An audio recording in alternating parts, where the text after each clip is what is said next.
Qanaqa qilib Dubayda 26 yoshimda o'z biznesimni boshladim va qanaqa qiyinchiliklarga uchradim.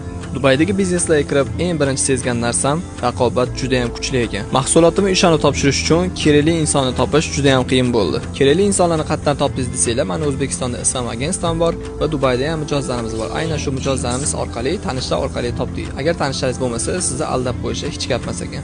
Samolyotdan tushishim bilanoq Rentkarga bordim. Sababi mana o'sha kunda o'zida bir nechta uchrashuvlar kutib turgandi.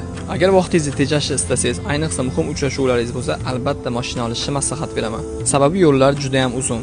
Shunaqa qilib mashinani olib, birin-ketin uchrashuvlarga bordim va hamkorlar bilan uchrashib, hammasidan kerakli takliflarni oldim. Yana bitta narsani tushunib yetdim, inson katta bir ish boshlayotganda unga yetarlicha motivatsiya kerak bo'lar ekan. Men ham o'zimga motivatsiya olish uchun ertasiga Dubayga eng laksheri joylarga bordim. Birinchi navbatda Porsche avtosaloniga borib, 911 narxlar bilan qiziqdim va o'zim uchun mashinaga xudo xolisa reja qildim. Undan keyin Mercedes kafesiga bordim va gelikka bo'lgan mehrim oshib, Rentkardan gelikka borib qoldim. Kecha shaharga aylanib, shu bilan kunimni yakunladim. Nima biznes qilyapman, qanaqa mahsulot qilyapman, har bir qadamni, protsesslarni o'z blogimda ko'rsatib boraman.